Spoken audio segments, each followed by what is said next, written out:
Product of vectors. The product of two vectors is defined in two different ways.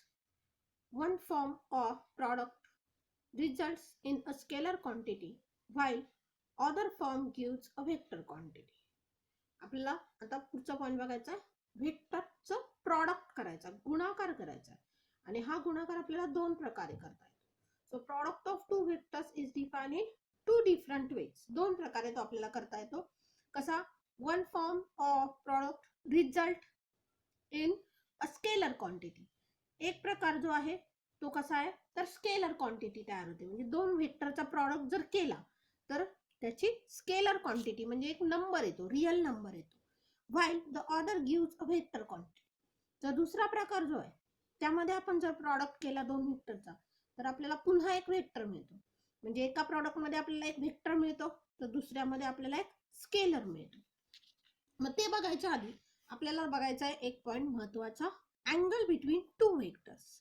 मग आता angle between two vectors मध्ये काय बघा, when two non-zero vectors a bar and b bar are placed in such that their initial points coincides, they form an angle theta of measure 0 is less than equal to theta is less than equal to pi. दोन vector मधला काय बघायचं आपल्याला, angle between two vectors. मग आता definition काय बघा, when two non zero vectors a bar and b bar. दोन वेक्टर घ्यायचे, आपण त्याला नाव दिलं ए बार आणि बी बार, आणि हे कसे आहेत तर नॉन झिरो वेक्टर्स. मग हे जर नॉन झिरो वेक्टर्स असतील, आता हे ठेवायचे कसे बघा, are placed such that their initial points are coincide. असे ठेवायचे की त्यांचे इनिशियल पॉइंट काय झाले पाहिजेत तर कोइन्साइड झाले पाहिजेत. They form an angle theta of measure. तर ते त्या दोन वेक्टर मधला अँगल आपल्याला म्हणता येतो थीटा आहे, आणि तो थीटा किती आहे तर 0 is less than equal to theta is less than equal to pi. म्हणजे 0 ते 180 मध्ये. बघा बरं आता ही डायग्राम, या डायग्राम मध्ये काय झालं तर एक वेक्टर हा ए बार आहे, याचा इनिशियल पॉइंट हा आहे, त्याच पॉइंट मधून बाहेर पडलेला हा दुसरा वेक्टर आहे बी बार आहे. मग हा या दोन्ही वेक्टरचा इनिशियल पॉइंट सेम आहे, त्यामुळे या दोन्ही वेक्टर मधला अँगल आपण काय म्हटला थीटा म्हटला. आता हा थीटा ऍक्यूट आला बघा, 90 पेक्षा लहान आहे. आता इथला बघा, इथे काय झालं, हा माझा बी बार आहे.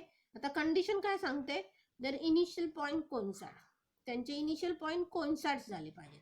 मग हा माझा बी बार आहे तर हा ए बार आहे, पण ए बार डायरेक्शन कुठली आहे बघा, इकडून इकडे चालली आहे. म्हणजे ए बारचा इनिशियल पॉइंट हा आहे तर बी बारचा इनिशियल पॉइंट हा आहे, बरोबर. मग आता अशा वेळेला आपल्याला त्याच्यातला अँगल फाइंड करता येत नाही. मग आपण काय करणार तर हा ए बार जो आहे, हा ए बार असा थोडासा पुढे सरकवला, हा ए बार असा पुढे सरकवला, त्याच लाईन ऑफ ऍक्शन वर आहे तो आहे ना. म्हणजे हा जो ए बार आहे, हा ए बार एवढाच आहे, तो मी काय केलं तर त्याची जागा बदलली आणि असं पुढे पुढे पुढे पुढे पुढे नेला. मग आता कोलिनियर वेक्टर तयार होतील हे, किंवा हाच वेक्टर असा पुढे नेला तर त्यात काय फरक पडणार आहे का. म्हणजे हा ए बार मी जर असा वाढवला तर आता बघा इथून इकडे ए बार तयार झाला असं आपण म्हणूयात. हा वेक्टर इकडे सरकवल्यामुळे त्यामुळे इकडेच्या बाजूला आता वेक्टर तयार झाला. मग आता हा पॉइंट बी बारचा पण इनिशियल पॉइंट आहे, ए बारचा पण इनिशियल पॉइंट आहे, त्यामधला हा अँगल झाला अपचूज अँगल आला. आता बघा हा माझा वेक्टर ए बार आहे सपोज, आणि हा माझा वेक्टर बी बार आहे. आता यातला इनिशियल पॉइंट सेम नाही, तुम्हाला कळतंय बरोबर आहे ना, यातला इनिशियल पॉइंट सेम नाही. मग आता मी काय करणार तर हे दोन वेगवेगळे वेक्टर्स आहेत ना. मग आता बघा हा माझा ए बार आहे, हा इकडे वरती कुठेतरी बी बार आहे. मग आता या दोघांचा इनिशियल पॉइंट वेगवेगळा आहे, हा इथं ए बार याचा आहे तर हा ए बारचा इनिशियल पॉइंट हा आहे तर बी बारचा इनिशियल पॉइंट हा आहे, बरोबर. मग आता मी काय करणार, या बी बारला पॅरलल असणारा एक वेक्टर काढणार, या बी बारला पॅरलल असलेला एक वेक्टर काढणार की जो याच इनिशियल पॉइंट मधून जाईल. आता हे दोन वेक्टर कसे झाले, पॅरलल झाले. मग आता या दोन वेक्टर मध्ये जो अँगल असेल तोच अँगल या दोन वेक्टर मध्ये असेल. कळतंय? किंवा इथं बघा, हा एक वेक्टर आहे माझा आणि हा दुसरा वेक्टर आहे. आता हे दोन्ही वेक्टर इनिशियल पॉइंट सेम नाहीत ना. हा, मग इनिशियल पॉइंट जर सेम नसतील तर आता काय होणार बघा बरं. मला तर अँगल फाइंड करायचा आहे. मग आता मी अँगल कसा काढणार, तर या वेक्टरला पॅरलल असलेला एक वेक्टर काढणार की ज्याचा इनिशियल पॉइंट हा सेम आहे. मग आता यातला जो अँगल असेल तोच या दोन मधला असेल. म्हणजे आपण कसं करणार बघा, तर एक वेक्टर इथं आहे, दुसरा वेक्टर इथं आहे. आता यात हा ए बार आहे माझा, हा बी बार आहे. मग या दोन वेक्टर मधला अँगल मला काढायचा आहे. मग आता मी काय करणार, या बी बारला पॅरलल असलेला हा एक वेक्टर काढणार आणि हा जो काही अँगल आहे, सपोज आपण म्हणूयात 45 डिग्री, मग या दोन वेक्टर मधला जो अँगल आहे तोच अँगल हा ए बार आणि बी बार मधला असणार आहे. कळतंय? दोन वेक्टर मधला अँगल इनिशियल पॉइंट सेम नसेल तर कसा काढणार, त्या वेक्टरला त्यातल्या कुठल्याही एका वेक्टरला पॅरलल असलेला एक वेक्टर काढायचा की जो त्या दुसऱ्या वेक्टर मधून च्या इनिशियल पॉइंट मधून जाईल. Then note, angle between A bar and B bar are also denoted by. आता हे लिहिलंय कसं बघा, दोन वेक्टर मधला अँगल जो आपण थीटा म्हणला तो डिनोट कसा करणार, तर ए बार आणि बी बारच्या मध्ये हे असा छोटासा कॅप सारखं काढायचं. ह्याचं नोटेशन आहे आपलं angle. So this is angle between A bar and B bar. पुढचं बघा, the angle between the collinear vectors is 0. जर दोन वेक्टर कोलिनियर असतील तर त्यातला वेक्टर, त्या दोन वेक्टर मधला अँगल किती झाला, तर 0 झाला, म्हणजे थीटा 0 झाला. If they point in the same direction. कधी, जर ते सेम डायरेक्शन मध्ये असतील तर. म्हणजे फॉर एक्झाम्पल बघा, हा माझा ए बार आहे आणि हा माझा बी बार आहे. डायरेक्शन सेम आहे का बघा, कोलिनियर वेक्टर्स आहेत पण डायरेक्शन सेम आहे, त्यामुळे ए बार आणि बी बार मधला हा अँगल मी किती म्हणणार, तर 0 म्हणणार. कळतंय? अँगल सेम, अँगल 0 कधी येणार, तर त्याची डायरेक्शन सेम असेल तर. अँड पाय if they are in opposite direction. जर ते अपोजिट डायरेक्शन मध्ये असतील, बघा बरं, आता हा माझा सी बार इकडे आला. आता ए बार आणि सी बार कोलिनियर झालेत ना, पण त्यांची डायरेक्शन कशी आहे, तर अपोजिट आहे. मग जर अपोजिट डायरेक्शन जर असेल तर आता या ए बार आणि बी बार सी बार मधला अँगल मी किती घेणार, तर पाय घेणार. जर सेम डायरेक्शन असेल तर अँगल 0 झाला, जर अपोजिट डायरेक्शन असेल तर अँगल पाय झाला. बघा, पहिला टाइप बघणार आहे आता आपण जे प्रॉडक्ट ऑफ वेक्टर्स बघणार आहे त्यातला पहिला टाइप आहे scalar product of two vectors. पहिला आहे scalar product of two vectors. नावातच आहे, स्केलर आहे. मग अशी आपण बघितलं की जर प्रॉडक्ट केला तर एका प्रॉडक्ट मध्ये आपल्याला स्केलर क्वांटिटी मिळते, तर दुसऱ्यामध्ये वेक्टर क्वांटिटी मिळते. मग आता नावच सांगतंय स्केलर प्रॉडक्ट आहे, म्हणजे इथं आपल्याला काय मिळणार आहे, तर एक स्केलर क्वांटिटी मिळणार आहे. यात स्केलर प्रॉडक्टला आपण म्हणणार आहे डॉट प्रॉडक्ट. दोन्ही प्रकारे त्याचं नाव लिहिलं जातं, स्केलर प्रॉडक्ट किंवा डॉट प्रॉडक्ट. बघा, डेफिनेशन काय सांगते, a scalar product of two non zero vectors A bar and B bar is defined by A bar dot B bar. Sorry, it is denoted by A bar dot B bar. मध्ये आपण dot लिहिणार आहे, एक टिंब देणार आहे. So scalar product of two vectors A bar and B bar. दोन vector आपण घेतले ए बार आणि बी बार, आणि यांचा आता आपल्याला काढायचा आहे स्केलर प्रॉडक्ट. तर तो डिनोट कसा करणार, तर A bar dot B bar and is defined as. आणि तो डिफाइन कसं झाला बघा, तर A bar dot B bar म्हणजे काय लिहिलं, तर magnitude of A bar into magnitude of B bar into cos theta. Magnitude of A bar म्हणजे पहिल्या वेक्टरचं मॅग्निट्यूड गुणिले दुसऱ्या वेक्टरचं मॅग्निट्यूड आणि कॉस ऑफ थीटा. हा थीटा कोण आहे, तर त्या दोन वेक्टर मधला अँगल आहे आणि त्या अँगलचा कॉस बघायचा. So where theta is angle between A bar and B bar. मग आता बघा, ही डायग्राम आहे आपली. दोन वेक्टर मधला अँगल जर काढायचा असेल तर आपल्याला इनिशियल पॉइंट सेम पाहिजे, म्हणून आपण इनिशियल पॉइंट सेम असलेले दोन वेक्टर घेतले. हा ए बार आहे आणि हा बी बार आहे. यातला अँगल झाला हा थिटा. मग आता याचा डॉट प्रॉडक्ट काढायचा आहे. डॉट प्रॉडक्ट काढणार तर या ए बारचं मॅग्निट्यूड गुणिले या बी बारचं मॅग्निट्यूड आणि हा जो थिटा आपण घेतला या थिटाचा कॉस घ्यायचा. या तिघांचा गुणाकार म्हणजे ए बार डॉट बी बार. आता बघा ए बारचं मॅग्निट्यूड म्हणजे एक नंबर असणार आहे, ही लेंथ मोजायची ना, हा नंबर असणार आहे. बी बारचं मॅग्निट्यूड म्हणजे ही लेंथ मोजायची म्हणजे हा पण एक नंबर असणार आहे. आणि हा जो थिटा आहे आपला काय असेल तो 0 ते आपला पाय मध्ये काय असेल तो त्याचा कॉस बघायचा म्हणजे पुन्हा एक नंबर येणार आहे. म्हणजे सरळ सरळ 3 नंबरचा हा गुणाकार आहे. हा 3 नंबरचा गुणाकार आहे म्हणजे आपल्याला 3 नंबरचा गुणाकार म्हणजे परत एक नंबर येणार आहे, येईल ना. म्हणून आपण याला नाव काय दिलंय तर स्केलर प्रॉडक्ट असं म्हटलंय. हा कोण आहे आपला तर स्केलर प्रॉडक्ट आहे. मग आता बघा हा जो थिटा आपण काढला हा थिटा कसा असेल बघा बरं. हा आता हे ए बारचं मॅग्निट्यूड आहे म्हणजे लेंथ मोजायची आहे एवढी, ही लेंथ म्हटल्यावर ती नेहमीच पॉझिटिव्ह असेल.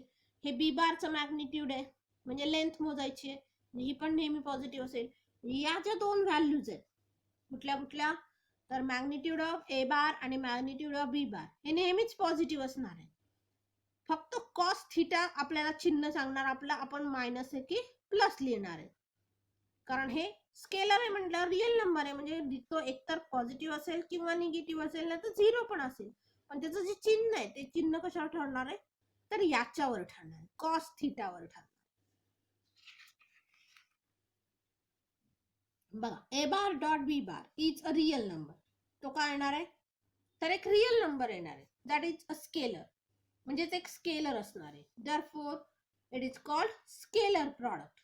म्हणून आपण त्याला काय म्हणतोय तर स्केलर प्रॉडक्ट म्हणतोय. It is also called dot product. आपण मध्ये जो डॉट लिहितो त्यामुळे याला डॉट प्रॉडक्ट असं पण म्हणतात, स्केलर प्रॉडक्ट किंवा डॉट प्रॉडक्ट.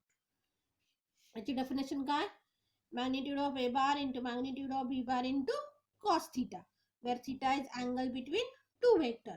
जर दोन वेक्टर मध्ये असा इनिशियल पॉइंट नसेल त्यातला अँगल आपल्याला फाइंड करता येत नसेल तर कसा काढणार. हा ए बार आहे हा बी बार आहे तर या बी बारला पॅरलल असणारा एक वेक्टर काढायचा जेणेकरून आपल्याला थिटा कळेल. मग आता या दोन वेक्टर मधला डॉट प्रॉडक्ट तुम्ही कसा काढणार. A bar dot B bar is A बारचं मॅग्निट्यूड बी बारचं मॅग्निट्यूड गुणिले कॉस ऑफ थिटा.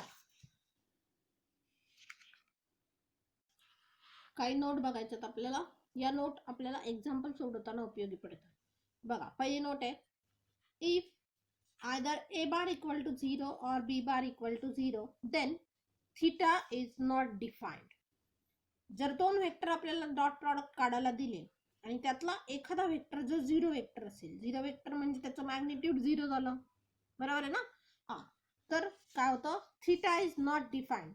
तर आपल्याला त्या दोन वेक्टर मधला थिटा काढताच येत नाही आणि थिटा काढता न आल्यामुळे काय झालं तर आपल्याला ते डॉट प्रॉडक्ट काढताच येत नाही. त्यामुळं तो ए बार डॉट बी बार किती झाला तर 0 झाला. पुन्हा दुसरी नोट आहे if theta equal to 0. Theta 0 आहे. थिटा 0 कधी असतो आठवा जर दोन वेक्टर कोलिनियर असतील आणि परत ते कोलिनियर असताना कशा असतील तर एकाच डायरेक्शन मध्ये असतील तर थिटा 0 असतो. मग A bar dot B bar equal to काय आलं magnitude of A bar into magnitude of B bar into cos of theta. Theta किती आपला तर 0 आहे आणि कॉस 0 किती झाला 1 झाला. So A bar dot B bar किती आला magnitude of A bar into magnitude of B bar एवढंच शिल्लक राहिलं. In particular A bar dot A bar. मग आता दुसरा वेक्टर जो आपण बी बार लिहितोय तो मी परत ए बार लिहिला म्हणजे त्याच वेक्टरचा त्याच वेक्टरशी डॉट प्रॉडक्ट घेतला. So A bar dot A bar. तर इथे जिथे आपण बी बार लिहितो तिथे आपल्याला ए बार लिहावं लागेल म्हणजे magnitude of A bar into magnitude of B bar into cos of 0 झालं कारण हे दोन्ही वेक्टर एकाच डायरेक्शनने पुढे जातील ना. सो कॉस ऑफ 0 कॉस 0 झाला 1 म्हणजे हे काय झालं मॅग्निट्यूड ऑफ ए बारचा स्क्वेअर. म्हणजे आपल्याला एक्झाम्पल सोडवताना हे उपयोगी पडतं. ए bar dot A bar same असेल तर काय येणार मॅग्निट्यूड ऑफ ए बारचा स्क्वेअर किंवा आपण म्हटलं बी बार डॉट बी बार तर याची व्हॅल्यू किती येणार डायरेक्ट मॅग्निट्यूड ऑफ बी बारचा स्क्वेअर येणार. बघा तिसरी नोट आहे, इफ थिटा इक्वल टू पाय. थिटा पाय कधी असतो बघा, जर ते दोन वेक्टर कोलिनियर असतील पण त्यांचे डायरेक्शन मात्र अपोजिट असेल तर थिटा किती असतो, पाय असतो. मग आता जर थिटा पाय असेल तर आता ए बार डॉट बी बार काढायचा. डेफिनेशन सांगते magnitude of A bar into magnitude of B bar into cos of pi. आता कॉस पाय थिटा आहे ना, हा थिटा किती झाला, पाय झाला, म्हणजे कॉस पाय. कॉस पाय किती असतो, -1 असतो. म्हणजे ए बार डॉट बी बार ची किंमत किती झाली, minus magnitude of A bar into magnitude of B bar. म्हणजे बघा जर ते कोलिनियर असताना अपोजिट डायरेक्शन मध्ये असतील तर ही व्हॅल्यू मायनस येणार. पण इथं कसं झालं, ते कोलिनियर आहेत पण एकाच डायरेक्शन मध्ये आहेत त्यामुळे ही व्हॅल्यू पॉझिटिव्ह आली. पुढचा आहे, if A bar and B bar are perpendicular. जर ए बार आणि बी बार कशा असतील, परपेंडिक्युलर असतील, और orthogonal, then theta equal to π/2 और 90 डिग्री. तर मग त्या दोन वेक्टर मधला अँगल किती झाला, तर 90 डिग्री झाला. मग आता थिटा 90 झाला, म्हणजे ए बार डॉट बी बार किती आला बघा, magnitude of A bar dot magnitude of B bar into cos of 90. Cos 90 किती असतो, 0 असतो. म्हणजे ए बार डॉट बी बार किती झाला, 0 झाला. म्हणजे आपण लक्षात काय ठेवायचं, if A bar and B bar are perpendicular then A bar dot B bar equal to 0. आलं. हे आपल्याला एक्झाम्पल सोडवताना लागतं की जर दोन वेक्टर परपेंडिक्युलर असतील तर आपण काय म्हणणार, त्यांचा डॉट प्रॉडक्ट हा 0 असेल. आता कॉन्व्हर्सली बघा, कॉन्व्हर्सली म्हणजे उलट जायचं. If A bar dot B bar equal to 0. आता हे तुम्हाला दिलंय की दोन वेक्टरचा डॉट प्रॉडक्ट हा 0 आहे. मग आता उलट होणार ना, याच्यावरून हे येत असेल तर याच्यावरून हे येणार. मग दोन वेक्टरचा डॉट प्रॉडक्ट 0 असेल तर काय होणार, ते दोन वेक्टर परपेंडिक्युलर असतील. पण त्याच वेळेस असं पण घडेल, ए बारचा हा जो वेक्टर ए बार आहे तो कदाचित 0 वेक्टर असेल, किंवा बी बार जो आहे तो कदाचित 0 वेक्टर असेल, किंवा त्यातला अँगल किती असेल, 90 असेल. बघा काय म्हटलं आपण, आपल्याला दिलंय काय, ए बार डॉट बी बार 0 दिलाय. मग आपण डेफिनेशनचा जर वापर केला, ए बार डॉट बी बार किती येतं, magnitude of A bar into magnitude of B bar into cos of theta. So हा A bar dot B bar किती आहे, 0 आहे. हा म्हणजे हे 0 आहे, याचा अर्थ एकतर हा नंबर 0 असेल, किंवा हा नंबर 0 असेल, किंवा हा नंबर 0 असेल. म्हणजे मॅग्निट्यूड ऑफ ए बार 0 असेल, किंवा मॅग्निट्यूड ऑफ बी बार 0 असेल, किंवा कॉस ऑफ थिटा जो आहे तो 0 असेल. मग आता वेक्टरचं मॅग्निट्यूड 0 कधी येतं, जो वेक्टर 0 असेल तर, बरोबर, तो वेक्टर 0 वेक्टर असेल. म्हणजे काय झालं, ए बार काय आहे तर 0 वेक्टर आहे, किंवा हा जो बी बार आहे हा बी बार 0 वेक्टर आहे, किंवा काय झालं, हा जो कॉस थिटा आहे तो 0 आहे. कॉस थिटा 0 कधी येतो, तुमचा थिटा 90 असेल तर. म्हणजे काय झालं बघा, जर ए बार डॉट बी बार 0 असेल तर एकतर ए बार 0 वेक्टर असेल, किंवा बी बार 0 वेक्टर असेल, किंवा थिटा तुमचा किती असेल, 90 असेल. मला हे आपल्याला एक्झाम्पल सोडवताना लागतं, त्यामुळे हे लक्षात ठेवायचं की दोन वेक्टर परपेंडिक्युलर असतील तर त्यांचा डॉट प्रॉडक्ट 0 असतो, किंवा त्यांचा डॉट प्रॉडक्ट 0 असेल तर ते वेक्टर परपेंडिक्युलर असतात, किंवा त्या दोन पैकी कुठला तरी एक वेक्टर हा 0 वेक्टर असतो. हे काही घडू शकतं, पण जनरली आपण हे वापरणार. आता बघा, A bar dot B bar म्हणजे काय सांगते definition, magnitude of A bar into magnitude of B bar into cos theta. आता मला उलट करायचंय, मला आधी बी बार लिहायचंय आणि मग ए बार लिहायचंय. म्हणजे डेफिनेशन कशी आहे, पहिल्या वेक्टरचं मॅग्निट्यूड गुणिले दुसऱ्या वेक्टरचं मॅग्निट्यूड गुणिले cos of angle between them. मग आता मला भ्यायचंय B bar dot A bar, म्हणजे मी उलट लिहिलं ना. डेफिनेशन सांगते पहिल्या वेक्टरचं मॅग्निट्यूड लिहिलं,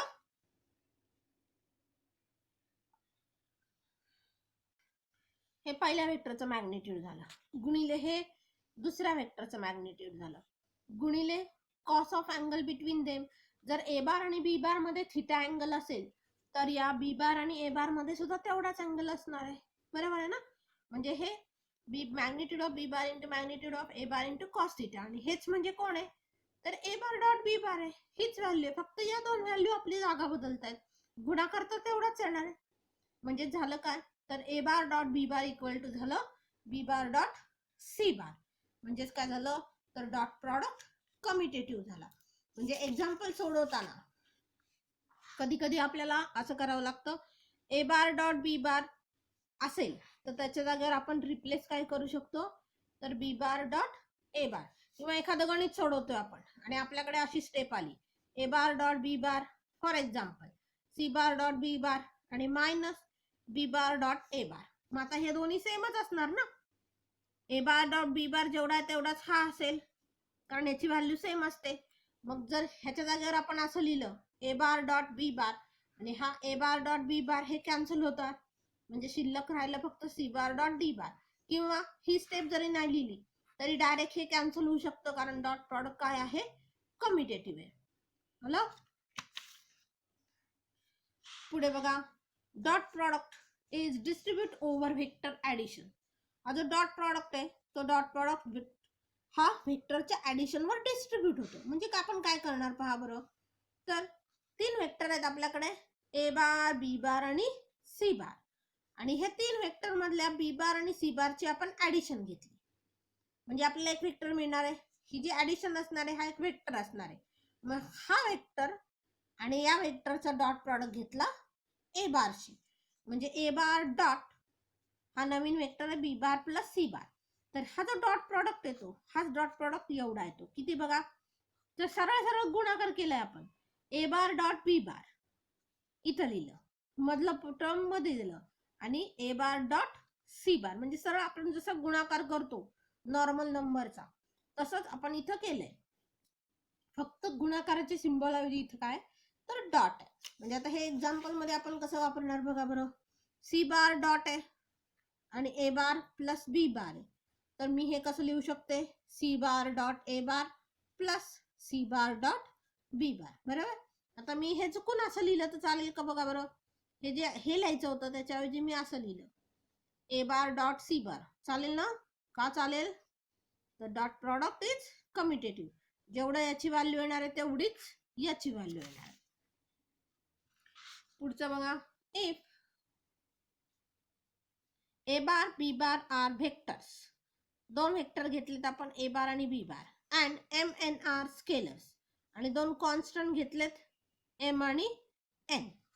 तर आपण हे सगळीकडे बघून झालंय बघा, हे मॅट्रिक्स मध्ये सुद्धा हेच नियम बघितलेत आपण. M into A bar dot N into B bar. काय केलं तर हा जो ए बार आहे याला एका स्केलरनी एका एम नी गुणलं, पुन्हा हा जो बी बार आहे याला एका स्केलरनी गुणलं एन नी. मग आता हे जे ब्रॅकेट मध्ये लिहिलं एम ए बार हा एक नवीन वेक्टर असेल, एन बी बार हा पण एक नवीन वेक्टर असेल, आणि त्यांचा आपण काय घेतला तर डॉट प्रॉडक्ट घेतला, बरोबर. मग हा डॉट प्रॉडक्ट किती असेल बघा इथं, तर ए बार डॉट बी बारचा जो काही डॉट प्रॉडक्ट असेल, ए बार आणि बी बारचा जो डॉट प्रॉडक्ट असेल त्याला एम एन नी गुणल्यावर हे जेवढं येईल तेवढंच इकडे येणार. पटतंय. म्हणजे आपण हे आता एक्झाम्पल सोडवताना कसं करू शकतो बघा, तर 3 इंटू ए बार आहे आणि डॉट 4 इंटू बी बार आहे, तर हेच आपण लिहिणार कसं तर 3 इंटू 4 हे एकत्र करणार, वाटल्यास डॉट लिहा आणि पुन्हा ए बार डॉट बी बार. हे 3 इंटू 4 म्हणजे हे किती झाले 12 झाले, 12 ए बार डॉट बी बार, हे सगळं सेम असणार आहे. पुन्हा बघा M A bar dot B bar, म्हणजे काय केलं तर आधी एक नवीन वेक्टर कन्सिडर केला, कसा काढला तर ए बारला एम नी गुणलं आणि एक नवीन वेक्टर काढला त्याचा डॉट प्रॉडक्ट घेतला बी बारशी, पुन्हा या बी बारला एम नी गुणलं आणि याचा डॉट प्रॉडक्ट घेतला ए बारशी, किंवा ए बार डॉट बी बार आधी काढलं आणि त्याला कॉन्स्टंट एम नी गुणलं, तर या तिन्ही वेक्टरची व्हॅल्यू काय असणार आहे सेम असणार आहे. तिन्ही वेक्टर सेम असणार, सॉरी हे तिन्ही वेक्टर नसतील हे कॉन्स्टंट असतील, तर या तिन्ही कॉन्स्टंटची व्हॅल्यू सेम असणार आहे. पुढचं आहे magnitude of A bar dot B bar. आधी आपण काय काढणार तर ए बार डॉट बी बार काढणार आणि मग त्याचं मॅग्निट्यूड काढणार. तर it is less than equal to, हे लहान असतं किंवा इक्वल असतं कोणापेक्षा, तर ए बारचं मॅग्निट्यूड गुणिले बी बारच्या मॅग्निट्यूड पेक्षा. म्हणजे त्यांच्या डॉट प्रॉडक्टचं मॅग्निट्यूड हे त्या दोन वेक्टरच्या मॅग्निट्यूड पेक्षा लहान असतं किंवा इक्वल असतं. हे नेहमी लक्षात ठेवायचं. आता यातलं मेन आपल्याला एक्झाम्पल साठी काय लागतं, तर दोन वेक्टर परपेंडिक्युलर असतील तर त्यातला अँगल थिटा 90 झाला म्हणजे ते दोन त्यांचा डॉट प्रॉडक्ट झाला 0, किंवा उलट पण वापरावं लागतं, डॉट प्रॉडक्ट 0 असेल तर ते दोन वेक्टर परपेंडिक्युलर झाले. पुन्हा हा डॉट प्रॉडक्ट हा कसा आहे, कम्युटेटिव्ह आहे. परत डॉट प्रॉडक्ट डिस्ट्रीब्युट्स ओव्हर ऍडिशन. हे यात ह्या जो आपण पॉइंट बघितले, हे सगळ्या नोट बघितल्या, हे आपल्याला एक्झाम्पल सोडवताना लक्षात ठेवायचं आहे, त्यानुसार एक्झाम्पल सोडवायचे आहे.